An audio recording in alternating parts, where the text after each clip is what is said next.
Right, continuing from the last video, which was on compression, we're going to talk today about limiters.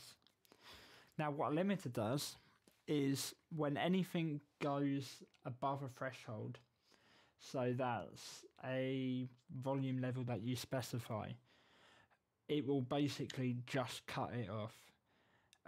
It's good to stop any random and unwanted peaking and distortion to happen. So if you're quite happy with a consistent sound that's coming through, then all of a sudden there's, say, a bang, that will cut that off. If it's louder, it will cut it off. It will stop it from hurting your ears. It will stop it from damaging the equipment, and it should stop your audio signal from peaking and distorting as it's being recorded, and it will definitely stop. It will stop it in the mixing stage. Limiters are generally used for mastering more than mixing, really. People are really against, or some people are really against using it for recording. So I'm going to show you a limiter here. I've got the same guitar track from before, which we've all heard now. If I go on here and go on dynamics and then go on limiter, if I can get the limiter across there from my other screen, here's the limiter.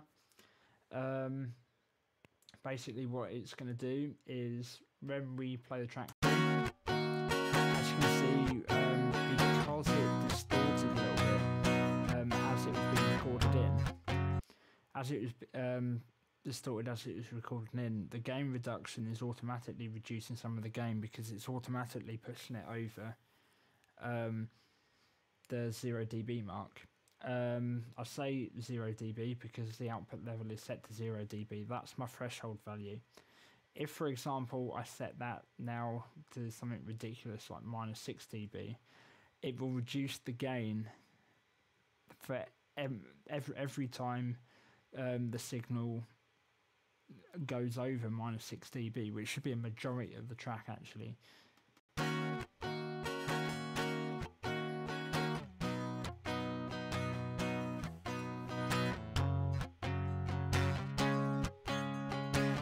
Right, as you can see, it's limiting most of it now. But if you look over here, down here, you'll notice that it doesn't actually let any sound through now that is over -6 dB. If I bypass it, you can see that there's a jump. It's just cutting the top off. There's other settings on a limiter. There's a look ahead. That's basically how quickly it reacts. You've got the release. The release sort of works like a hold. It holds the release. Well, it holds it limit. It will limit it, and then it will hold that, and then it will fade it out over your release time. So the longer your release time, the longer it will take for it to fade out. This was really going to be a very short video anyway. There's not much to talk about limiters.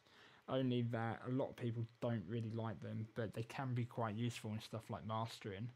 In a mastering situation, when you've got your whole mix, you would like a limiter to sort of work like a maximizer. And what a maximizer does is it flattens the top, the dynamic range at the top. Anything that goes over a threshold is cut off to make it a bit more easier on the ears. And then what you do is you boost the gain so everything gets louder after that.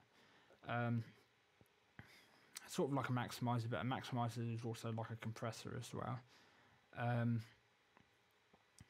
But yeah, that's a limiter. There's not really much to say about it. There's an adaptive limiter, which is another type of limiter in Logic, which I won't really go into much detail about at the moment. But an adaptive limiter, if I bring that over, this is what you would use for mastering. The only difference really is that you've got an input scale. So this is the sound as it comes in. This is the sound as it comes out.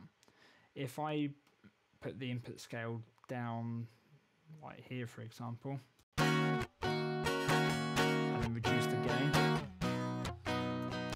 this is the point where the input is the same as the output.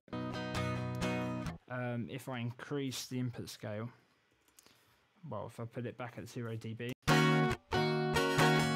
again the input is the same as the output, but what I can do is if I change the gain, I can put a 3 dB difference on that. The output is 3 dB higher than the input scale, so that's good for boosting the level once you've limited the mix. You've also like another limiter, well, like the other limiter, you've got the output ceiling. So if you set that as -2 dB, it will never go any higher than -2 dB. Even if you set the input scale really high, it will just cut anything off over the top of that ceiling. So that's basically it for limiters. Next we're probably going to talk about EQ. EQ is quite a long one, so there's probably going to be several videos for that. So yeah, thanks for watching. What's the next one?